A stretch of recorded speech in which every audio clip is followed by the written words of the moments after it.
ලක්වාසි ලෝවාසි හැම දෙනාටමත් මේ උතුම් ධර්මශ්‍රවනය නිවන් දොරටුවක් බවට පත්වේවා කියල අපි මුලින්ම ආශිර්වාද ප්‍රාර්ථනා කරන. පිංහතුනේ ඇසල පුන් පොහෝ දවසේ සිදුවෙච්ච සුවිශේෂී කාරණා වගේම ඇසලපුන් පොහෝ දවසට සම්බන්ධ මේ බුද්ධ ශාසනය තුළ සුවිශේෂී වැදගත් සිදුවීම්. ඒවගේම ධර්ම ග්‍රන්ථවල සඳහන් වෙන බොහෝ වැදගත් කාරණා ඒවගේ අපි කවුරුත් දන්නවා මේ බුද්ධ ශාසනය තුළ අඥ්ඥා කොන්නඥ මහරහතන් වහන්සේ. ප්‍රථම ශ්‍රාවක සංගරත්නය බවට පත් වනේ බුදුරජාණන් වහන්සේ නමකගෙන් බණහල මුලින්ම ධර්මය අවබෝධ කරගන්න පින තිබ්බ උන්වහන්සේට. උන්වහන්සේ සසර කරපු මහා පුදුම පුුණ්්‍ය කර්මයක්. කල්ප ලක්ෂයකට පෙර පින්කමක් සිදු කරලා කරපු ප්‍රාර්ථනාවක ඒ උතුම් පුුණ්්‍ය මහිමය මට අනාගත බුද්ධ ශාසනයක මුලින්ම ධර්මය අවබෝධ කරගන්න ලැබේවා කෙනේ ප්‍රාර්ථනාව එදා උන්වහන්සේට විපාකදීපු ආකාරය මෙන්න මේ කාරණා අද අපි මේ ධර්මානු ශාසනාවෙන් කතා කරන්න බලාපොරොත්තු වෙනවා. පිංහතුනි ඇසල පෝය කියලා කියන්නේ තුනුරුවන් පහළ වෙච්ච පුන් පොහෝ දවස. අපි කවුරුත් දන්නවා වෙසක් පුන් පොහෝ දවසේ බුද්ධගයා වජිරාසන භූමියේදී බුද්ධ රත්නය ලෝකෙට පහළ වෙනවා. අපේ බුදුරජාණන් වහන්සේ බෝධි මූලයේදී සියලු කෙලෙසුන් ප්‍රහාණය කරලා සම්මා සම්බුද්ධත්වයට පත්වීමත් සමගම බුද්ධ රත්නය ලෝකෙට පහළ වුණා. ඒවගේමයි ඇසලපුන් පොහෝ දවසෙ තමයි බුදුරජාණන් වහන්සේ අවබෝධ කරගත් ධර්මය දේ මේ භික්කවේ අන්තා පබ්බජිතයනන සේවි තබ්බා. මහනෙන අන්ත දෙකක් තියෙනවා. පැවිද්දන් විසින් සේවරයෙන් නොකළ යුතු. කාමේසු කාමසු කල්ලි කානුයෝගෝ මේ ශරීරයට පංච කාමයන් තුළ අධික ලෙස සැප සම්පත් දෙමින් විමුක්තියක් පිණිස සැප විඳල විමුක්තිය ලබන්න පුළුවන් කියල හිතාගෙන යන අන්තයක් තියෙනවනං ඒ අත්හල යුතු අන්තයක්. ඊළඟට ශරීරයට අනේක විද දුක්පීඩා දෙමින් ශරීරයට දුක්දීල විමුක්තියක් ලබන්න පුළුවන් කියල හිතාගෙන යන අන්තයක් ඇද්ද. ඒ අත්තකිල මතානු යෝගයත් අත්හල යුතු අන්තයක් එක නිවන් දකින මාර්ගයක් නෙමේ. ඒතේතේ උබහෝ අන්තේ අනුපගම්ම මජ්ජිමා ප්‍රතිපදා මේ අන්ත දෙකෙන් තොරව මධ්‍යම් ප්‍රතිපදාව තතාගතයන අපි සම්බුද්ධා තතාගතයන් වහන්සේ විශේසෙන් අවබෝධ කරගත්තා. චක්කු කරණී දහම් ඇස ලබල දෙනවා. ඥාන කරණී ප්‍රඥාව පහල කරලා දෙනවා. උප සමාය කෙලෙස් සංසිදවනවා. නිබ්භානාය නිවන පිණිස උපකාර වෙනවා. අන්නේ මාර්ගයේ අරියු වට්ටංගිකෝ මක්ගොය ආර්යෂ්ඨායික මාර්ගයේ සම්මාධිට්ටි සම්මා සංකප්ප සම්මා වාචා සම්මා කම්මන්ත සම්මා ආජීව සම්මා වායාම සම්මා සති සම්මා සමාධි කියන මේ අංගවලින් යුක්ත ආර්යෂ්ඨායික මාර්ගයේ තතාගතයන් වහන්සේ විශේෂෙන් අවබෝධ කරගත්තා. පුබ්බේ අනුනුස්සු දේශු දම්මේසු කවදාවත් නොවැසූ විරූ ධර්මයක් මට බෝධිමූලේදී ද අවබෝධ වනේ. ඔය විදියට බුදුරජාණන් වහන්සේ මේ චතුරාරි සත්‍යය සත්‍යඥාන කෘත්‍යඥාන කෘතඥාන වසයෙන්. තිපරි වට්ටන් දවාදසාකාරක් මේ ආකාරයට අවබෝධ කරගන්න ක්‍රමය බුදුරජාණන් වහන්සේදා දේශනා කරන්නට යෙදුණ. ඒ ඇසල පුන් පොහෝ දවසේ මෙන්න මේ දේශනාව දේශනා කිරීමත් සමගම ධර්මරත්නය ලෝකෙට පහළ වුණා. ඒ දේශනාව අවසන් වෙනකොට එදා බණහපු කොන්නඥ වප්ප බද්ධිය මහානා මස්සජී කෙන මේ පස් දෙන අතරේ. බුදුරජාණන් වහන්සේ ගැන සද්ධාවෙන් විශ්වාසයෙන් ඒ කාන්තෙන් බුද්ධත්වයට පත්වෙලා මයි අපිට මේ ධර්මය දේශනා කරන්න කියලා විශ්වාසෙන්ම හිටිය කොන්නඥ හාමුදුරු විතරයි. අනිත් අයට ඒ සැක තිබුණා. දුස්කරක්‍රියාව අතහැරලා බුදුනා කියලා කිව්වට කොහොමද මං විශවාස කරන්න කොහොමද අපි යෝක පිළිගන්නේ. ඒ අයගේ දෘෂ්ටිය තිබුණේ දුස්කරක්‍රියාවක් ශරීරයට දුක්දී ළමයි විමුක්තියක් ලබන්න පුළුවන් කියල හිතාගෙන හිටිය. හැබැයි බුදු හාන්දුරුව ගැන දා සද්ධාවෙන් විශ්වාසෙන් බණහප කොන්නඥ හාමුදුරු පළවෙනි දවසේ ඇසල පුන් පොහෝ දවසේ දේශනාව අවසන් වෙනකොට උතුම් සෝවාන් පලයට පත් වනා. චතුරාර්ය සත්‍යයේ සත්‍ය ඥානය ඇති කරගත්තා. අඤ්ඤාසිවතබෝ කොණ්ණඤ්ඤෝ අඤ්ඤාසිවතබෝ කොණ්ණඤ්ඤෝ කොණ්ණඤ්ඤයන් වහන්සේට අවබෝධ වුණා. කොණ්ණඤ්ඤයන් වහන්සේට අවබෝධ වුණා කියලා බුදුරජාණන් වහන්සේ උදානයක් පළ කරා. මෙහෙන්න මහණෙනි මේ ධර්මයේ ස්වාක්ඛාතයි මනාකොට දේශනා කර තිබෙන්නේ කියලා ශ්‍රී හස්තේ දිගු කරනවා සමගම ඒහි බික්කු භාවයෙන් පැවිදි උපසම්පදාව ලැබුණා. ඒ තමයි මේ බුද්ධ ශාසනයේ ප්‍රථම ශ්‍රාවක සංඝ රත්නය පහළ වී. අන්න එතනින් තමයි තුනුරුවන් පහළ වුණේ ඇසලපුන් පොහෝ දවසේ. මේ අඤ්ඤා කොණ්ණඤ්ඤ ස්වාමීන් වහන්සේගේ සංසාර ජීවිත කතාවේ හරිය ලස්සන සිදුවීමක් තියෙනවා. කල්ප ගානකට පෙර සිද්ධ වෙච්ච සිදුවීම. පින්වතුනි, කල්ප ගණනාවකට පෙර උන්වහන්සේ මේ බුද්ධ ශාසනය තුල පළවෙනියටම ධර්මය අවබෝධ කරගත් භික්ෂූන් වහන්සේලා අතර අග්‍රස්ථාන ලබනවා. ඊට බොහෝ කාලයකට මේ කල්ප ලක්ෂ ගානකට පෙර සිදුවීම. එක ආත්මයක තමන්ගේ දෙමව්පියෝ මිය ගියාට පස්සේ දෙමව්පියෝ සතු විශාල උක්වනයක් තිබුණා. උක්හේන. ඒ කියන්නේ මේ උග්ගස් වගා කරන එක. මේ උක්හේනේ අයියා මල්ලි දෙන්නට දෙමව්පියෝ මිය ගියාට පස්සේ මේ උක්හේන අයිති වුණා. දෙන්නම් බොහොම සමගියෙන් උක්හේන දෙකට බෙදාගෙන අයියාගේ කොටස මෙන්න මේ ටික මේ මගේ කොටස කියලා අයියයි මල්ලි දෙන්න දෙමව්පියන්ගෙන් උරුම වෙච්ච මේ උක්හේන තමන් බාරගෙන කටයුතු කරගෙන ගියා. උක් වගා කරගෙන ඒකෙන් තමයි මේ අය ජීවත් වුනේ. ඉතින් එදා මල්ලි දවසක් උක්හේනට යනකොට උග්ගස් දෙකක් හදිසියේ ගිය වෙලාවේ දැක්ක. හොඳට පීදිලා ඒ කාලේ තියෙන උග්ගස් මේ දීර්ඝ කාලයකට පෙර. පින්වතුනි, මේ පරිසරයේ ගහකොළ සතා සිව්පාවා මේ රසවල් පවා කාලෙන් කාලෙට වෙනස් වෙනවා. බුදුරජාණන් වහන්සේ පෙන්වනවා මිනිස්සුන්ගේ ගුණධර්ම පිරිහිලා ආයුෂ පිරිහෙනකොට පස්බෝ රස මේ ලෝකෙන් අතුරුදහන් වෙලා යන කාලයක් එනවා කියනවා. මේ මහ පොළොවේ කිසිම භෝගයක් වැවෙන්නේ නැතුව සමහර කාල වැවෙනවා. ඒ වැවෙන්නේ බොහෝම ගොරෝසු දේවල්. මිනිස්සුන්ට රස සහිත දේවල් නෙමෙයි. ගුණධර්ම පිරිහෙනකොට පෘථිවි රසය පවා අතුරුදහන් වෙලා යනවා. මේ ස්වභාව ධර්මයේ ඇතිවන විපත් එක්ක ඇතිවෙන දේවල්. අපිට පේනවා පරිසරයට වසවිස මිශ්‍ර වෙලා. ඔබට සාමාන්‍ය මේ අපිට අවුරුදු දහස් ගණන් ලක්ෂ ගණන් කල්ප ගණන් අත්දැකීම් අපිට තේරෙන්නේ නැති වුණාට ඔබ සාමාන්‍ය නිකන් හිතන්න අද වැඩිහිටියෝ කියනවා ඒ කාලේ මීට අවුරුදු 40කට 50කට කලින් සමහර ලාවට ගෙදරක උයනකොට සමහරලාට කොස් ගෙඩියක් උයනකොට මුළු අහල පහල ගෙවල් ගණනාවකට ඒ සුවඳ පැතිරිලා යනවා. එතකොට මේ ගහ කොලේ සමහරලාවට මේ ගහක මේ ගෙඩියක තියෙන සුවඳ පැතිරෙනවා. ඊළඟට මිනිස් උයනකොට මේ වෑංජනවල සුවඳ පැතිරෙනවා. හැබැයි කාලයක් යනකොට මේ පරිසරයට වසවිස මිශ්‍ර වෙලා පෘථිවි රසය අතුරුදහන් වීමත් සමග ඒ ගහකොළවල ඒ ඵලදාවේ තියෙන සුවඳ ඒක පවා නැති වෙලා යනවා. ඉතින් මේ දීර්ඝ කාලයකට දැන් අද තියෙන උග්ගස් වගේ නෙමෙයි ඒ කාලේ තිබිලා තියෙන උග්ගස්. නම උක්ුණාට දැන් ඔබ දන්නවා අද තියෙන උග්ගහ. සමහර වෙලාවට අද තියෙන උග්ගස් වල පැණි ටිකක් ගන්න කොච්චර අමාරුද කියලා හිතන්න. සමහර ලාවට ඒ උග්ගහ වේලිලා කරකුට්ටම් වෙලා අඹරලා සමහරලාට පොඩි මැෂින් හදාගෙන තියෙන උග්ගහ අඹරන්න පැණි ටිකක් ගන්න. ඒවා සමහරලාට රස නැහැ. හැබැයි ඒ කාලේ තිබිලා තියෙන මේ උක් වර්ගය ගැන සඳහන් වෙන්නේ මේ ගහ යටින් කපපු ගමම්ම කරන්නේ යට තද කරලා බඳිනවා. ඒකට හේතුව ගහ කෙලින් කරලා කපපු විදියට ගහ අල්ල ගන්නකොට පැණි ටික පල්ලෙහාට බේරිලා යටින් පැණි වැක්කිරෙනවා. එතකොට හිතන්න මොන විදිහේ උග්ගහක්ද කියලා. ඒ කාලේ මේ අඹරගෙන එහෙම දඟලන එකක් නෙමෙයි තිබිලා තියෙන්නේ. ගහ කපලා භාජනයකට යටින් අර බැඳපු තැන ලිහලා උග්ගහ කෙලින් අල්ලගෙන ඉන්නවා. පැණි ටික පහලට ඇවිල්ලා වැක්කිරිලා අර භාජනයේ පැණි වලින් පිරෙනවා. එතකොට හිතන්න අද අපිට එහෙම උග්ගස් දකින්න නැහැ. එතකොට මේ මල්ලි උක්හේනට යනකොට දැක්ක හොඳට පීදිච්ච උග්ගහක්.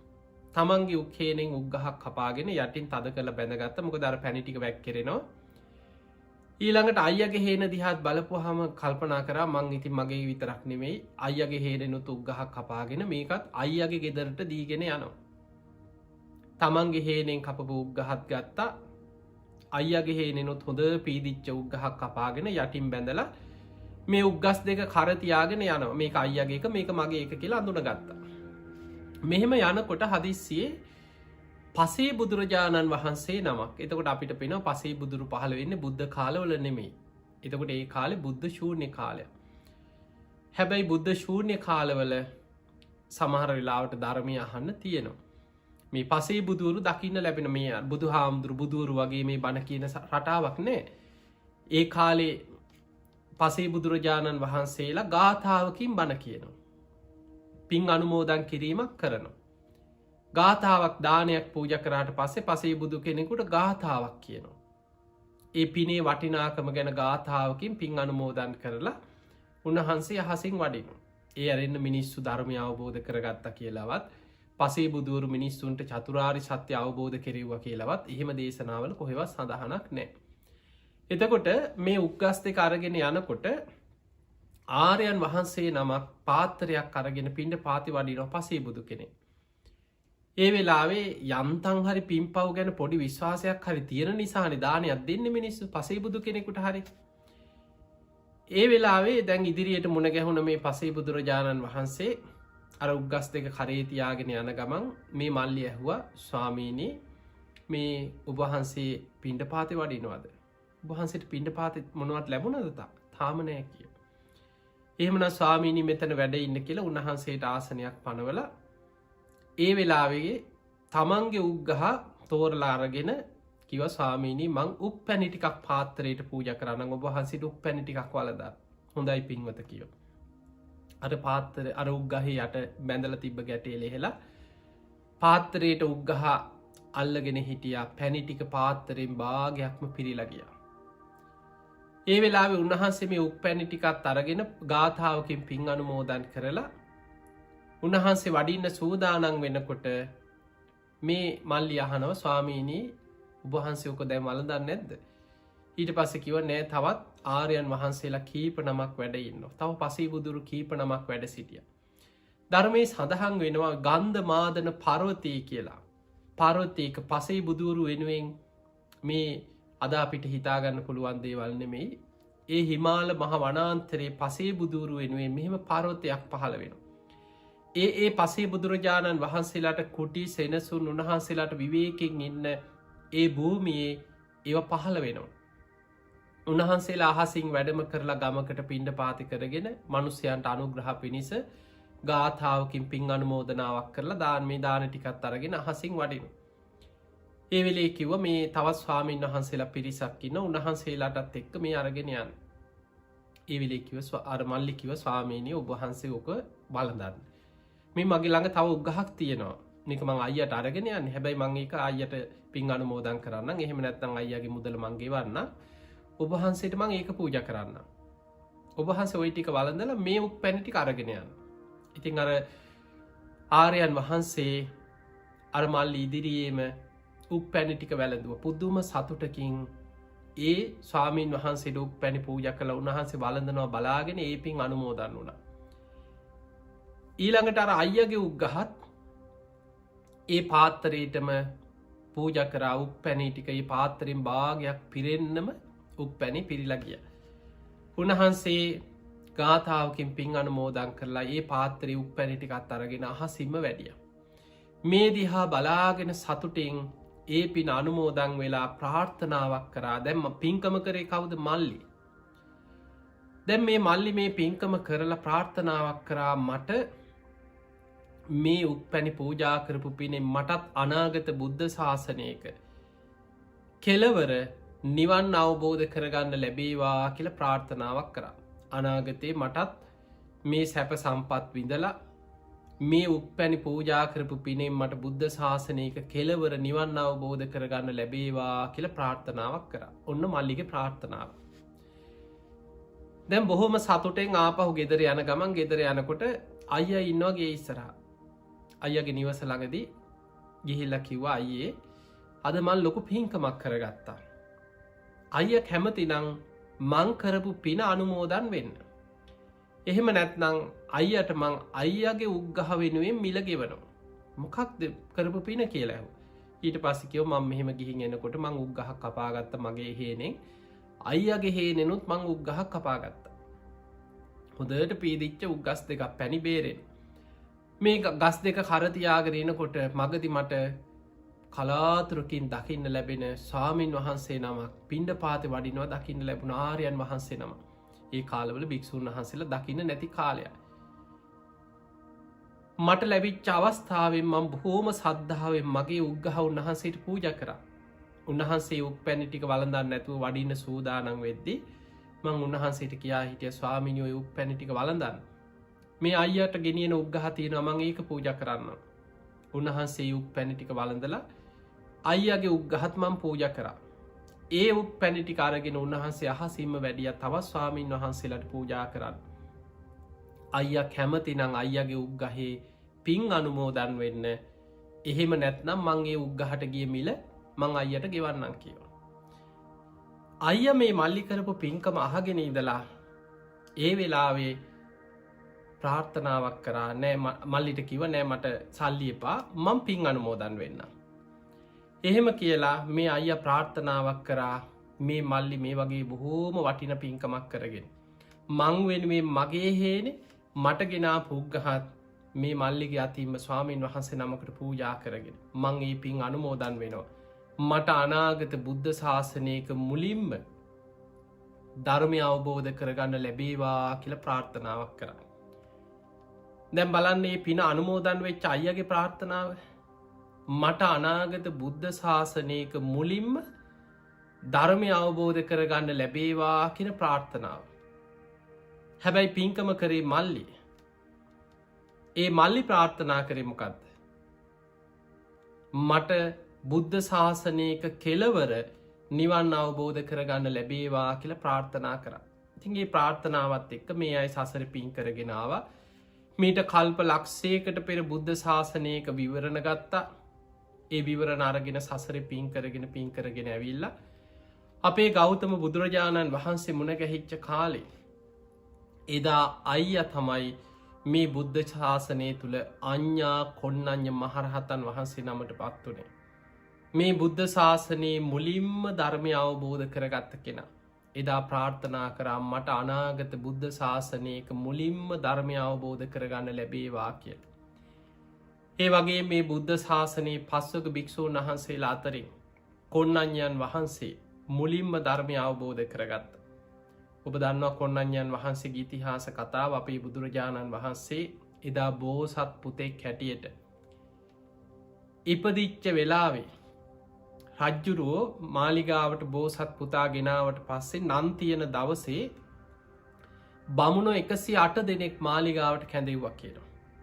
බොහෝම ශිල්ප ශාස්ත්‍ර ගැන දන්න අංගලක්ෂණ ශාස්ත්‍ර ඒ කාලිතිබිච්ච ජෝතිසය ත්‍රිවේදය මේ බ්‍රාහ්මණ මේ අනාවැකි කියන්න පුළුවන් බොහොම උගත් බුද්ධිමත් ඥානවන්ත බ්‍රාහ්මණවරු 108 දෙනෙක් මාලිගාවට කැඳෙවූ. තිගේ හැමෝම මේ බෝසත් පුතාගේ අංග ලක්ෂණ පරිශ්‍රා කරලා ඒ අයගෙන් කරුණු විමසවා නන් තබන දවසේ. ඒ අතර අනිත් හැමෝම කියා හිටියා මුලින්ම හිටියා ඒ අය අතර හිටපු ශේෂ්ඨතම උගත්මය. ඔයා පිරිස අතර හිටපු ලාබාලම කෙනා තමයි එදා කොන්නඥ කෙනෙන අනි හැමෝම වයෝවුරුදයි. එතකොට ඒ හැමෝම ඇගිලි දෙකක් උත්සලා රජ්ජුරුවන්ට කිව රජතුමනී මේ කෙනා තුළ මහා පුරුෂ ලක්ෂණ තියෙනවා. මේ කියන ලක්ෂණ අපේ තියෙන විද්‍යාවන්ට මේ ත්‍රිවේද මේ පොත්පත් අංගලක්ෂණ ශාස්ත්‍රයට අනුව මේ ලක්ෂණ තියෙන කෙනෙකුට එක්කො ගිහි ජීවිතයේ හිටියොත් ඒ කාන්තෙන් සක්විති රජ වෙනවා. චක්‍රවර්ති රාජ සම්පත්තිය ලැබෙනවා ගිහි ජීවිතය ගත කරො. මේ කෙනා ගිහි ජීවිතය අතහැරලා ගියොත් නං ඒ කාන්තේ ලෝතුරා සම්බුද්ධත්වයට පත්වෙනවා මයි කිව. එතකොට දෙපැත්තටම තියලා කිව්වේ. ඔයා අතරාර මේ බමුණු 108 දෙනා අතර හිටපු ලාබාලම කෙනා කොන්නංජ කියන කෙනා එක ඇගිල්ලා ඉස්වේ. ඔහුගේ අදහස් විමසනකට ඔහු කිව්වා රජතුමනේ මගේ අදහසනම් මේ කෙනා කීයටවත් ගිහි ජීවිතය රැඳෙන කෙනෙක් නෙමේ. ඔය කියන සක්විති රජකම ලබන්නේ නෑ. ඒ කාන්තේ මොන සැප සම්පත් තිබුණත් මේ සියල් අතහැරලා විමුක්තිය කරා යනවා. ඒ කාන්තෙන් විමුක්තියට පත්වෙලා ලෝතුරා සම්මා සම්බුද්ධත්වයට පත්වෙනවා කියලා එකඇගිල්ලක් උත්සල පළවෙනියටම හරිම අනාවැකී කිව්වා. ඒ අනාවැකි හරියටම කිව්වේ ඌර්ණ රෝම ධාතුන් වහන්සේගේ වෙනස හොඳින්ම හඳුනගේ. ඔබ දන්නවා පිංහතුනී සක්විති රජ කෙනෙක් තුළත් දෙතිස් මහා පුරුෂ ලක්ෂණ තියෙන. ලෝතුරා බුද්ධත්වයට පත්වෙන බුදුරජාණන් වහන්සේ නමකගේ ශරීරය තුළත් ඒ දෙතිස් මහා පුරුෂ ලක්ෂණ පිහිටලා තියෙන. එතකොට මේ දෙතිස් මහා පුරුෂ ලක්ෂණ අතර ඌර්ණ රෝම ධාතුන් වහන්සේ මේ නලල් මැද්දේ ඇහි බැඹ දෙක අතර සියුම් කෙස් ගහක සුරූපය හැබැයි මේක පුංචි කෙස් ගහක් නෙමේ. ඒ උන්න රෝම ධාතුන් වහන්සේ ගැන මහාපුරුෂ ලක්ෂණ ගැන තියෙන විස්තරේ තියෙන්නේ ඈතට පේන්නේ හරියට තිතක් වගේ. දක්ෂිනාරුතව කර කැවිලා කෙලවර ඉහලට හිටින විදිහට නතර වෙලා තියෙනවා බුද්ධත්වයට පත්වෙන කෙනෙකුගේ සුදු පාටයි සුදු පාට රශ්මියක් විහිදෙනවා සුදු බුදු රැසක් විහිදෙනවා.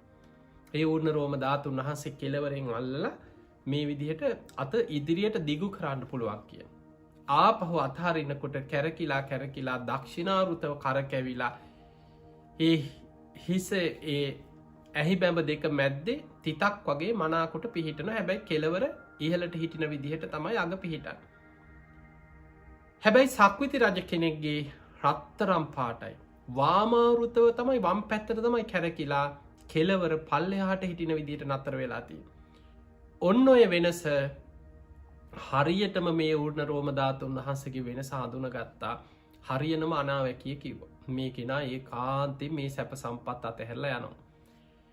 එදා මේ කොණ්ණඤ්ඤ කියන කෙනා තමන්ගේ නිවසට ගිහිල්ලා ඊළඟට අර අනිත් බමුණෝ තවාර 108 දෙනාගෙන් හිටපු දක්ෂම 8 දෙනාගෙන් ඉතුරු 7 දෙනාත් තමන්ගේ ගෙවල් වලට ගිහිල්ලා දැන් ඒ අය වයෝ වෘද්ධයි දරුවන්ට කතා කරලා කිව්ව දරුවනේ අපි දැන් වයසයි. සුද්ධෝදන රජතුමාගේ පුත්‍රරත්නය මහා පින්වන්ත කෙනෙක්. ගිහි ජීවිතය අතහැරලා ගියොත් නම් ඒ කාන්තෙන් ලෝතුරාස් බුද්ධත්වය ලබන කෙනෙක්. දරුවනේ ඒ වෙනකොට අපි ජීවතුන් අතර නැතිවෙයි අපි දැන් වයසයි. හැබැයි යම් දවසක නුඹලට ආරංචි වුණොත් සුද්ධෝදන රජතුමාගේ පුත්‍රරත්නය ගිහි ජීවිතය අතහැරයා කියලා යම් දවසක නුඹල දැනගත්තොත් මේ පංචකාමයන් එක්ක මේ දුක් විඳ විඳ යන මේ ගිහි ජීවිතේ නුඹල රැඳෙන්න එපා. නුඹල කොහොම හරි පිරිසක් එක්ක එකතු වෙලා උන්වහන්සේ හොයාගෙන ගිහිල්ලා උන්වහන්සේ ළඟ පැවිදි වෙලා නුඹල විමුක්තියක් හදාගන්න. පැවිදි වෙලා විමුක්තිය මාර්ගය හොයාගන්න කියලා අර ඉතුරු බමුණු 7 දෙනා තමන්ගේ දරුවන්ට කියලා තිබ්බා. අපේ බෝසතාණන් වහන්සේ වසර 29ක් ගිහි ජීවිතය ගත කරලා තමයි මහා අභිනිෂ්ක්‍රමණය කරන්නට යෙදුණේ. එතකොට වසර 29ක් ගිහි ජීවිතය ගත කරලා අපේ බුදුරජාණන් බෝසතාණන් වහන්සේ මහා අභිනිෂ්ක්‍රමණය කරාට පස්සේ මේක ආරංචි වුණා. ඒ වෙනකොට අවුරුදු 29ක් යනකොට අර වයෝ වෘද්ධ එදා අනාවැකි කියපු මේ බමුණෝ මිය ගිහිල්ලා. එදා හිටපු ලාබාලම කෙනා කොණ්ණඤ්ඤ දැන් මැදි වයසේ. ඒ දරුවන්ගේ ගෙවල් වලට ගිහිල්ලා කිව්වා දරුවනේ අන්න සුද්ධෝදන රජතුමාගේ පුත්‍රරත්නය ගිහි ජීවිතය අතහැරලා අභිනිෂ්ක්‍රමණය කරලා.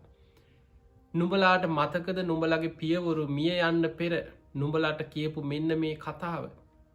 ඒ නිසා දැන් අපි යන් මං කැමති නුඹලත් එක්කරගෙන යන්න. අපි උන්වහන්සේ හොයාගෙන ගිහිලා උන්වහන්සේගේ ශ්‍රාවකයෝ බවට පත්වෙමු. උන්වහන්සේගේ අනුගාමිකයන් බවට පත්වෙමු. දරුවෝ බොහෝ පිරිසක් හිටියට බොහෝ දෙනෙක් විවාහ වෙලා ඒ අයටත් දරුවෝ ඉන්නවා. පංචකාමයන් තුළ බැඳීම් ඇති වෙලා අතහැරගන්න බෑ. හැබැයි ඒ අතරින් 4 දෙනෙක් විතරක් ඉදිරිපත් වුණා අපි එනවා කියලා. ඒ තමයි වප්ප, බද්දිය, මහානාම, අස්සජී කියන 4 දෙනා. අර කොණ්ණඤ්ඤ කියන තාපසයන් වහන්සේත් එක්ක අර 4 දෙනාත් එකතු වුණා අපි එනවා කියලා. දැන් මේ 5 දෙනයි කොණ්ණඤ්ඤ, වප්ප, බද්දිය, මහානාම, අස්සජී. මේ 5 දෙනාම උන්වහන්සේ හොයාගෙන ගිහිල්ලා කොහොම හරි බොහෝ දුරක් හොයාගෙන ගිහිල්ලා අපේ බෝසතාණන් වහන්සේ දුෂ්කර ක්‍රියා කරද්දී අන්න උන්වහන්සේ හොයාගත්. උන්වහන්සේ මහා කැලේ මහ වනේ අවුරුදු 6කට ආසන්න කාලයක් ශරීරයට අනේක විද දුක් පීඩා දෙමින් දුෂ්කර ක්‍රියා කරා. ඒ කාලේ උන්වහන්සේට අප උපස්ථාන කරමින් මේ අය උන්වහන්සේට උපස්ථාන කර. හැබැයි මේ අය විශ්වාස කරගෙන හිටියේ ශරීරයට දුක්දීලා තමයි විමුක්තියක් ලබන්න පුළුවන්. ඒ විශ්වාසය ඒ කාලෙ බොහෝ දෙනෙක් තුළ තිබුණ.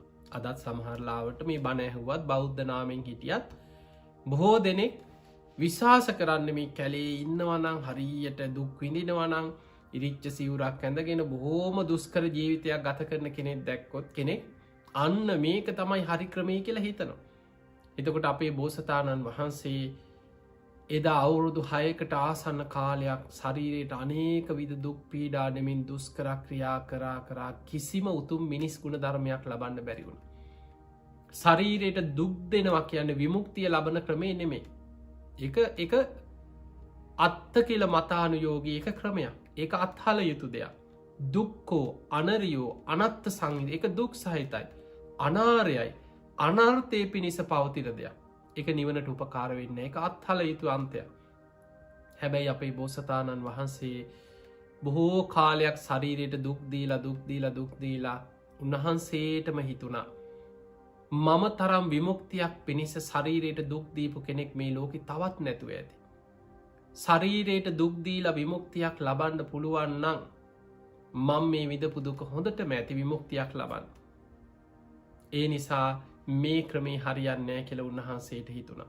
උන්වහන්සේට මතක් වුණා පුංචි කාලෙ දඹරුක් සෙවනේ ආනාපාන සති භාවනාවෙන් උන්වහන්සේ පළවෙනි ධ්‍යානය උන්වහන්සේට ලැබිලා තියෙන.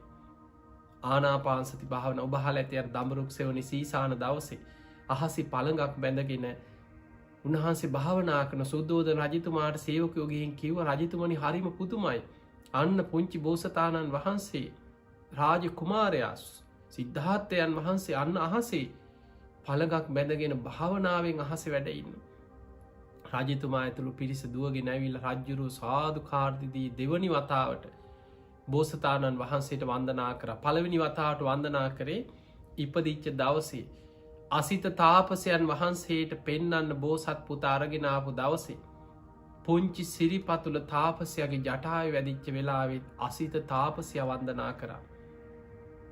ඒ වෙලා සුද්දෝදන රජතුමා තමන්ගේ පුත්‍රරත්නයට වන්දනා කරා. දෙවනි වතාවේ එදා අහසේ පළඟක් බැඳගෙන භාවනා කරනවා දැකලා සීසාන දවසේ බෝසතාණන් වහන්සේට වන්දනා කරන්නට ඉදුණ. ඊළඟට තුන්වෙනි වතාව බුද්ධත්වයට පත්වෙලා බුදුරජාණන් වහන්සේ අවුරුද්ධකට පස්සේ කපිලවස්තුපුරයට වැඩම කරලා යමා මහ පෙළහර පානකොට සාක්‍ය කෝලිය වන්සිකයන්ගේ මානේ දුරු කරන්න යමා මහ පෙළහර පාදි සුද්දෝදන රජතුමා තුන්වෙනි වතාවට බුදුරජාණන් වහන්සේට වන්දනා කරන්නට ඉදුන්. පිංහතුනේ එදකොට අපිට පේනවා මේ සිදුවීම් දිහා බලනකොට අපේ බෝසතාණන් වහන්සේ අරිය පර්යේෂණයක් කර. උන්වහන්සගේ දේශනාවත් තියෙන මජ්්‍යම නිකාය අරිය පර්යේෂණ සූත්‍රය. උන්වහන්සේ දුස්කරක්‍රියා කරලා උන්වහන්සේ තමන් විසිම් ආර්ය පර්යේෂණයක් හැටියට. බොහෝ කාලයක් ශරීරයට දුක්දීලා තමම්ම ප්‍රත්‍යක්ෂ කරගත්තා මේකන මේ විමුක්තිය ලබන මග. එදා උන්වහන්සේට අර දමරුක් සෙවනේ ආනාපාන සති භාවනාවෙන් තමයි ඒ පළවෙනි දහන උන්වහන්සේට ලැබිලතිව. එදා හිතුනා දුස්කරක්‍රියාව අතහැරපු දවසේ ආනාපාන සති භාවනාව මේ හුස්ම රැල්ලට හිතියොමු කරන භාවනාව මට උපකාරවෙයි. අමාරුවෙන් ගහකට හේත්තු වෙලා වාඩි වුණ. ඇයි දැන් දුස්කරක්‍රියා කරලා මුළු ශරීරෙම ඇට සැකිල්ලක් වගේ. උන්වහන්සේම දේශනා කරනවා මජ්්‍යම නිකාය තියෙන අරිය පර්යේෂණ සූත්‍රයේ සාරිපුත්ත සිහනාද සූත්‍රය වගේ දේශනාවල බුදුරජාණන් වහන්සේ සාරිපුත්ත හාමුදුරන්ට දේශනා කරනවා සාරිපුත්ත දුස්කරක්‍රියා කරන කාලි මගේ හිස් කබල් හරියට වේලිච්ච ලබු කැටයක් වගේ කිය. ඇස් දෙක හිස් කබල ඇතුළෙ ගිලි ලගිය හා කියනවා. ලිඳක වතුර හිඳිලා ලිඳට එබිලා බලනකොට යන්තන් ලිම් පතුලේ වතුර ටිකක් පේනවා වගේ හිස් කබල ඇතුළෙන් ඇස් දෙක පෙවුණ කියනවා. හිතාගන්න ඔබ හිතන්න කොච්චර උන්වහන්සේගේ ශරීරයේ ස්වභාවේ දුස්කරක්‍රියා කරන කාලෙ මොන තරන් දුක්විඳින් නැද්ද කිය. උන්වහන්සේගේ අතපය හරියට අසීතික කියන වැල් පුරුක් වගේ වුණා කියන. මේ හම අතපයි පිරිමදිනකොට හම ගැලවිලායනවා කියන ඒ තර හමේ තට්ටු පිටින් දූවිලි රැඳුන කියන. පපුුව අතගානකොට උන්වහන්සේට කොඳු ඇට පේලිය අහුවෙනවා කියනවා. ඒකැන මුළු මේ ඉලෑට කූඩුව පපුුව මේ ශරීරයට සැකිල්ලටම ඇලිලා ගිහිල් හම මේ විදිහ ජීවිතයක් දුස්කරක් ක්‍රියාවෙන් උන්වහන්සේ ගත කරේ දින ගණන් සිහිසුන් ඇදගෙන වැටිලා උන්වහන්සේ නැකිට ගන්න ශරීරයට පණ නැතුව වැඩඉන්නවා. දැන් ආනාපාන සති භාවනා වඩන්න අමාරුවෙන් ඉඳගෙන හුස්ම රැල්ලට හිතයොමු කරයි හේම සිහිසුන් ඇදගෙන වැටුණ. භාවනා කරන්න ශරීර ශක්තියක් තියෙන් ඕන. ඊට පස්සේ උන්වහස තීරණය කරා ආහාර අවශ්‍යයි. භාවනා කරන්න ශරීරයට ශක්තියක් අවශ්‍යයි. උන්වහන්සේ අමාරුවෙන් නැකිටලා. ඈතින් තියෙනවා සේනානි කියන නියංගම්. මේ ගමට උන්වහන්සේ පාත්තරය අරගෙන පිණ්ඩ පාත යනකොට මග කීප තැනකම කලන්තය හැදිල ඇදගෙන වැටුණ. ඊළඟට උන්වහන්සේ මේ ගමට ගිහිල්ලා ආහාර චුට්ටක් හොයාගත්ත. මිනිස්සුන්ගෙන් ලැබිච්ච බොහෝම ගොරෝසු ආහාර ටිකක් මේ ආහාර ටික හිමීට ආහාර ටික වැළඳුව. උන්වහන්සේ පිණ්ඩ පාත ගිහින් එනකොට අර උන්වහන්සේ දුස්කරක්‍රියාවෙන් විමුක්තියක් ලබයි කියලා හිතාගෙන හිටපු 5 දෙනා කොන්නඥ වප්ප බද්ධිය මහානාමස්සජි මේ 5 දෙනාම ඒ අය කලකිරුණා. අන්න දැන් දුස්කරක්‍රියාව අතහැරලා ගමට ගිහිල්ලා අන්න මිනිස්සුන්ගෙන් දාන පිළිගන්නවා. දැන් ඉතින් මෙයාගෙන් අපිට වැඩක් නෑ. දැන් දුස්කරක්‍රියාව අතහැරලා ඔන්න දැන් විමුක්ති මාර්ගය අතහැරිය. අපරාධය අපිට වෙච්ච දේ යන්න කියලා අනේ දැන් උන්වහන්සේ අතහැරලා බැන අපහැදීමෙන් යන්න ගියා. දැන් බලන්න එතනදී අර එක ඇඟිල්ලක් උස්සලා ඒකාන්තයෙන් බුදු වෙනවා කියපු කෙනත් උන්වහන්සේ දුෂ්කරක්‍රියාව අතහරින්නකොට අපහැදිලා උන්වහන්සේ අතහැරලා ගියා. හැබැයි උන්වහන්සේ වීරිය අතහැරියේ නෑ. උන්වහන්සේ දින ගණනාවක් අර ගමට පිණ්ඩ පාත යමින් ආහාර වැළඳු සති 2ක් පමණ යනකොට උන්වහන්සේගේ ශරීර ශක්තිය පෙර පුණ්‍ය මහිමයත් එක්ක අර යටපත් වෙලාගේ මහා පුරුෂ ලක්ෂණ ආයමත් මතුවෙලා උන්වහන්සේගේ ශරීරය ආයමත් ශක්තිමත් වුණා. දැන් උන්වහන්සේට කාය ශක්තියක් තියෙනවා. ඊට පස්සේ තමයි උන්වහන්සේ ඒ ගල් තලාවෙන් දුෂ්කරක්‍රියා කරපු මහා වනාන්තරයෙන් පහළට බැහැගෙන ඇවිල්ලා එදා සුජාතාවගේ කිරිපිඩු දානේ වළඳලා සොත්තිය බමුණා දීපු කුසතන මිටියටත් අරගෙන සුදු වැලි තල අතරින් ගලාගෙන යන නේරංජනා නදියෙන් එතර වෙලා ඇසතු බෝධීන් වහන්සේ සෙවනේ එදා වජිරාසනය මත සම්මා සම්බුද්ධත්වයට පත්වෙන්න වීරිය වැඩුවේ. පිංගතුනි අපේ බුදුරජාණන් වහන්සේ බුද්ධත්වයට පත්වෙලා 5 වෙනි සතිය ඔබ දන්නවා බුදුරහාමුදුරු බුදු වෙලා 1 වෙනි සතියම විමුක්ති සුවයෙන් වැඩ සිටියා.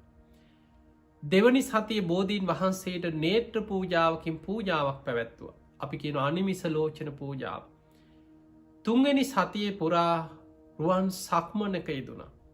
මේ බෝධීන් වහන්සේත් අර අනිමිස ලෝචන පූජාව සිදු කරපු ස්ථානයත් අතර සක්මන් කරා. තවත් බුදුරුවක් උන්වහන්සේ මවාගෙන ඒ බුදුරජාණන් වහන්සේ අපේ බුදුහාමුදුර එක දිසාවකට සක්මන් කරනකොට ඒ මවපු බුදුරුව තමන්ට ඉදිරි පසින් අනෙත් දිසාවට සක්මන් කරනු. දෙව් බමුන්ට පේන්නේ බුදුරු දෙනමක් විරුද්ධ දිසාවල්ලොල්ට සක්මනයේ දෙනවා වගේ. සතියක් සක්මන් 4 වෙනි සතියේ සක්‍ර දෙවියන් මවපුරුවන්ගේ මත වැඩ ඉඳලා අභිධර්මය මෙනෙහි කරා. ධර්මයේ පරම ගාම්බීරම කොටස් උන්වහන්සේගේ ලේ දහතුව පවිත්‍රත්වයට පත්වමින් සවනක් ගන බුද්ධ රශ්මි දහරා බුදු සිරුරෙන් පරිසරයට නිකුත් වෙලා ගියා. 5 වෙනි සතිය අජපාල නුගරුක මුලදී අන්න එතනදී උන්වහන්සේ විමසනවා මේ ධර්මය නම් පරම ගාම්බීරයි. හැබැයි මේ ලෝකෙ මිනිස්සු පංච කාමයන් තුළ කෙලෙස් වලමයි ජීවත්වෙන්. කෙලෙස් වලින්මයි සතුට හොයන්න, කෙලෙස් වලින්මයි සැපේ හොයන්න. මේ පංච කාමයන් තුළ ජීවත්වෙන මේ මනුස්සයන් මේ පරම ගාම්බීර ධර්මය අවබෝධ කර ගනීවි දෝ කියලා උන්වහන්සේ බුදු ඇසින් විමසලා බැලුවා.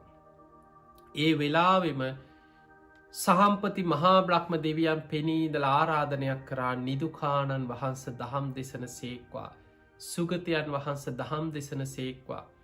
බුදු කෙනෙක් පහළ වෙලා ධර්ම දේශනා කරන්න උකට ලියවුණොත් මේ ලෝකයාම නැසීයාවි වෙනසීයාවි. නිදුකානන් වහන්ස දහම් දෙසන සේක්වා කියලා ආරාධනයක් කරා. ඒ ආරාධනය පිළිගත්තා. පිළි අරගෙන තමයි කාටදම මුලින්ම මේ ධර්මය දේශනා කරන්නේ කියලා බුදු ඇසින් බලනකොට ඉස්සල්ලාම බුදු ඇසින් යොමු කරේ ආලාර කාලා දින 7කට පෙරමිය ගිහි අරූපී බ්‍රහ්ම තලයක ඉපදිලා. ඊළඟට උන්වහන්සේ හිතියොමු කරා උද්දකරාම පුත්ත කලින් දවසිරෑ මැරිලා අරූපී බ්‍රහ්ම තලයක ඉපදිලා. බලන්න ඒ කර්මවල ස්වභාවේ කාටද මම මේ ධර්මය දේශනා කරන්න කියලා බුදු ඇසින් බලද්දී කලින් දවසිරෑ මැරිලා තියෙන. කර්මය ජීවිතයේ ස්වභාවේ. ඊළඟට බුදුරජාණන් වහන්සේ උන්වහන්සේට මතක් වුණ දුෂ්කර ක්‍රියා කරද්දී උන්වහන්සේට උපස්ථාන කරපු මේ 5 දෙනා කොණ්ණඤ්ඤ වප්ප බද්ධිය මහානාම අස්සජී කෙලෙස් අඩුවෙන් පෙර පිං ඇති උන්වහන්සේට උපස්ථාන කරපු උන්වහන්සේ බුදු වෙනකන් දුෂ්කර ක්‍රියා කරන කාලේ බලාගෙන උපස්ථාන කරපු මේ 5 දෙනා දුෂ්කර ක්‍රියාව අතහැරලා උන්වහන්සේ පිණ්ඩපාත ගියපු වෙලාවේ උන්වහන්සේ අතහැරලා ගියාට මේ අය කොහෙද ඉන්නේ කියලා බැලුවා. ඉසිපතන මිගදාය කියන භූමියේ මේ 5 දෙනාම තාපස වේසෙන් තවුසෝ හැටියට ගුණධර්ම පුරාගෙන ඉන්නවා. මේ අයට ප්‍රථම කොට මන් ධර්මයේ දේශනා කරනවා කියලා ඔන්න 5 වෙනි සතියේ තමයි අදිෂ්ඨාන කරගත්තේ. 6 වෙනි සතියේ මුචලින්ද විලාසල, 7 වෙනි සතියේ රාජායතන කිරිපලුරුකමුල, ඊළඟ සතියම උන්වහන්සේ සතිය අවසන් වෙලා ඉසිපතන මිගදායට උන්වහන්සේ වැඩම කරන සතියක් ගත වුණා කියන උන්වහන්සේට ගමන යාගන්න. හැබැයි බුදුරජාණන් වහන්සේ දැන් බුදු වෙලා වඩිනකොට මේ අය ඈතින් දැක්කා උන්වහන්සේ වඩිනවා අඳුන ගත්තා.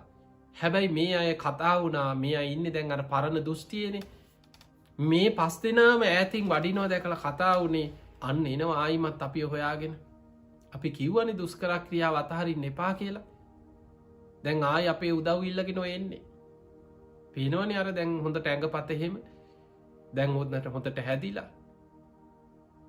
දුෂ්කර ක්‍රියාව අතහැරලා කොහෙද නිවන් දකින්නේ? ඒ අතර දැන් මේ අය කතා වුණා ශාක්‍ය කුලයේ කෙනෙක්නේ මොනවා වුණා. ඒ නිසා අපි ආසනයක් විතරක් පනවමු. වෙන ගෞරව දක්වන්න ඕනේ. අපි මොකටද ගෞරවක? අපි කියන දේ ඇහුවේ නෑනේ. අන්න එහෙම තමයි හිතුවේ. හැබැයි මේ කාටවත් කතිකා කරගත්ත විදිහට ඉන්න බැරි වුණා. බුදුරජාණන් වහන්සේ ළඟට වඩිනකොටම කෙනෙක් දුවගෙන ගිහිල්ලා පාදෝවණය කරන්න පැන් අරගෙන ඇවිල්ලා පාදෝවණය කරා. තව කෙනෙක් උන්වහන්සේට ඉදිරියෙන් පෙර ගමන් ගිහිල්ලා පාත්‍ර සිවුරු පිළිගත්තා. කෙනෙක් ආසනයක් පැනෙව්වා. කෙනෙක් උන්වහන්සේගේ පාදෝවණය කරලා පාපිස්සා. මේ 5 දෙනාම නිරායාසයෙන්ම උන්වහන්සේට ඒ ගෞරව දැක්වුවා. හැබැයි බුදුරජාණන් වහන්සේට මේ අය කතා කරේ ආයුෂ්මතුනි කියලා. ආයුෂ්මතුනි කියන්නේ තමන් හා සමාන මට්ටමින් හෝ තමන්ට වඩා සීලයෙන් හරි තමන්ට වඩා පහළ කෙනෙකුට. දැන් උපසම්පදා පිළිවෙල අනුව ගත්තොත් උපසම්පදාවෙන් තමන්ට වඩා පහළ කෙනෙකුට ආයුෂ්මතුනි කියලා කතා කරනවා. එතකොට ඒ විදිහට මේ අය කතා කරේ බුදුරජාණන් වහන්සේට තමන් බොහොම උසස් කියලා හිතාගෙන කතා කරා. මොකද මේ අය හිතාගෙන ඉන්නේ මේ අපේ උදව් ඉල්ලගෙන ආව කියලානේ. ආයුෂ්මතුන් කියලා කතා කරා. බුදුරජාණන් වහන්සේ වදාලා ආයුෂ්මතුන් කියන්න එපා. තථාගතයන් වහන්සේ දැන් සම්මා සම්බුදු කෙනෙක්. එතකොටත් කියනවා ඈ ආයුෂ්මතුනි ඔබ වහන්සේ මේ දුෂ්කර ක්‍රියාව අතහැරලා ඔබ වහන්සේ බුදු වුණා. දෙවනි වතාවෙත් බුදුරජාණන් වහන්සේ වදාලා ආයුෂ්මතුන් කියන්න එපා. තථාගතයන් වහන්සේ සම්මා සම්බුද්දයි. නැවත වතාවක් කියා හිටියා. එතකොට බුදුරජාණන් වහන්සේ අහනවා මීට පෙර මං කවමදාවත් උතුම් මිනිස් ගුණ ධර්මයක් ලැබුවා කියලා මීට පෙර මං ප්‍රකාශයක් කරලා තියෙනවාද කියලා ඇහුවා. අන්න එතකොට කොණ්ණඤ්ඤ කියන කෙනාට මතක් වුණා ඇත්ත නේන්න. මේ තරම් කාලයක් අවුරුදු 6කට ආසන්න කාලයක් පුදුම දුකක් විඳින්මින් දුෂ්කර ක්‍රියාවක් කරා. දින ගණන් සිහිසුන් ඇදගෙන වැටුණා. ආහාර වර්ජනයෙන් පුදුමාකාර ශරීරයට දුක් දුන්නා. දවසටම එක හාල් ඇටයක් එක අබෑටයක් දිවාග තියාගෙන ආහාර වර්ජනය කරා. දින ගණන් සමහර දවස්වලට පාත්තරයට වැටෙන දේ පමණක් ආහාර කරගත්තා. හැබැයි කවමදාවත් උතුම් මිනිස් ගුණ ධර්මයක් ලැබුණා කියලා කවදාවත් ඒත් කිව්වේ නෑ. ඊළඟට මතක් වුණා පුංචි කාලේ නම් තියෙන දවසේදා මහා පුරුෂ ලක්ෂණ දිහා බලලා ඒ කාන්තයෙන් බුදු වෙනවා කියලා මම එදා කියපු ප්‍රකාශෙත් මතක් වුණා ඔහුට. කොණ්ණඤ්ඤ කියන තාපසයන් වහන්සේට ඔහුට විශ්වාසය ඇති වුණා එහෙමනම් ඒ කාන්තෙන් උන්වහන්සේ බුද්ධත්වයට පත් වෙලා ඇති. උන්වහන්සේ මාර්ගය හොයාගන්න ඇති. ඒ නිසයි අපිෝ මේ හොයාගෙනාවේ. හැබැයි අරහත අනිත් 4 දෙනාට වප්ප බද්ධිය මහානාම අස්සජී කෙන ඒ අයට තාම ටික ටික සැක තියෙනවා. මනුස්ස ලෝකෙන් එක්කෙනෙක් හරි උන්වහන්සේ පිළිගත්තා. එදා ඇසල පුන් පොහෝ දවස බුදුරජාණන් වහන්සේ දා හවස් වරුවේ සියලු බුදුරජාණන් වහන්සේලා ප්‍රථම ධර්ම දේශනාව දේශනා කරන ඒ අවිධහිත භූමියට මේ 5 දෙනාම එකතු කරගෙන ඊට ටිකක් ඉදිරියට ගිහිල්ලා පිංහතුන ඉසි පතන මීකද මේ සමහර තැන් සමහර ස්ථාන මේවා අහම්බෙන් වුණා වගේ අපිට පෙවුනට මේ ලෝකෙ මහා පුදුම ස්ථාන සමහර සිදුවීම් සමහර භූමි බුදුවරු වෙනුවෙන්ම පහළ වෙන ස්ථාන භූමි ගැන ධර්මය සඳහන් වෙනවා. හැම බුදු කෙනෙක්ම අත් නොහැර පරිහරණය කරන අවිධහිත ස්ථාන ගැන ධර්මය සඳහන් වෙනවා. ඉසිපතන මිගදාය භූමිය කියන්නේ එවැනි පූජනීය භූමිය. හැම බුදු කෙනෙක් මත් නොහැර පරිහරණය කරන තැන. හැම බුදුරජාණන් වහන්සේ නමක්ම සේවනය කරන තැන. පිංහතුනී සියලු බුදුරජාණන් වහන්සේලා ප්‍රථම දේශනාව දේශනා කරන්නේ ධම්ම චක්ක දේශනාවෙන්මයි. එනිසා මේ දම්සක් පැවතුන් සූට්‍ර දේශනාවත් අවිධහිත දේශනාවක් හැටියට හඳුන්නන. එහෙම නම් මීට පෙර මේ කල්පේ කකු සඳ බුදුරජාණන් වහන්සේ කෝනාගමන කාශ්‍යප ඒ පෙර බුදුරජාණන් වහන්සේලාවෙන් අනාගතයේ මෛත්‍රී බුදු හාමුදුරුව වෙන්න පුළුවන්. මේ හැම බුදු කෙනෙක්ම අතීතේ පහළ වෙච්ච වර්තමානයේ අනාගතේ මේ සියලු බුදුවරු ප්‍රථම ධර්ම දේශනාව දේශනා කරන්නේ අද අපි හඳුන්වන ඉසිපතන මිගදාය කියලා හඳුන්වන ඒ භූමියේ එතනම වැඩ සිටිමින්මයි. ඊළඟට ඒ දේශනාව දේශනා කරන්නෙත් හැම බුදු කෙනෙක්ම ධම්මචක්ක දේශනාවෙන් මයි කියනවා දේශනා ආරම්භ කරන්න. එහෙමනම් ඒ දේශනාවත් අවිධහිත දේශනාවක්. ඒ දේශනාව සිදුකොට වදාලේ භූමියක් අවිධහිත භූමියක්.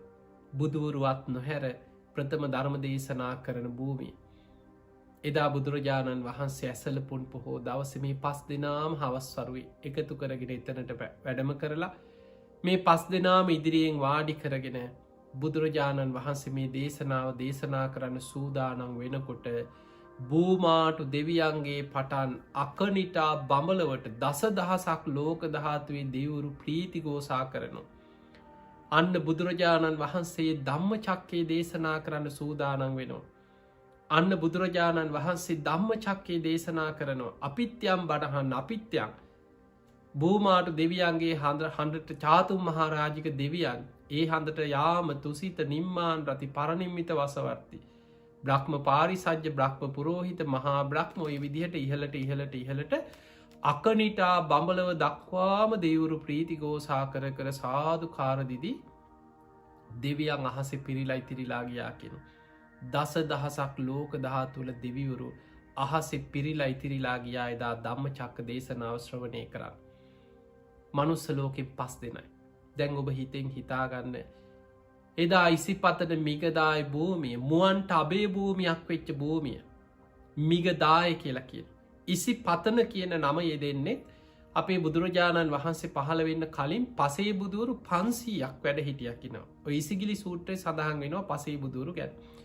ඒ පසේ බුදුරජාණන් වහන්සේ අහසින් වැඩම කරලා ධර්ම සාකච්ඡා කරන්න අහසින් වැඩම කරනවා කියන ඒ භූමියට. ඒ ඉසි පතන ඉසිවරයන් වහන්සේලා පතනය වෙන භූමිය.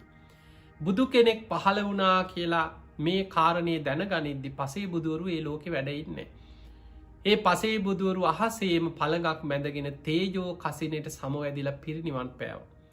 ඒ පසේ බුදුරජාණන් වහන්සේලාගේ දේහ අහසේම ආදාහනය වෙලා ධාතුන් වහන්සේලා පහළට පතනය වුණා කිය. පසේ බුදුවරුන්ගේ ධාතුන් වහන්සේලා පතනය වෙච්ච භූමිය ඉසි පතන කියල හඳුන්නනවා. ඔය වගේ නං ගණනාවක් මේ ඉසි පතන නම යෙදිච්ච ඊළඟට මිගදාය මුවන්ට අබේ භූමිය වෙච්ච තැන. ඔය වගේ ඒ නං යෙදිච්ච ආකාර ගැන ඉතිහාස පොත්වල තියෙනවා. පිංහතුනි අපේ බුදුරජාණන් වහන්සේ එදා මනුස්සලෝකෙන් 5 දෙනයි. කොන්නඥ වප්ප බද්ධිය මහානා මස්සජී. දෙවියන් අතරින් කෝටි ගණන් දේශනාවේ උදාහරණයකට තියෙනවා දෙවිවරු අහසේ මේ සහ විශාල අහසේ ඉන්දි කඩු තුඩක් තරං ඉතා සියුම් දිවිය ශරීර මවාගත්තකින අහස ඉඩ නැතුව ඒ තරං අහස දෙවියන්ගෙන් පිරුණා. දස දහසක් ලෝක ධාතුල දෙවුරු අහසේ පිරිලා ඉතිරිලා බණ ඇහුවා.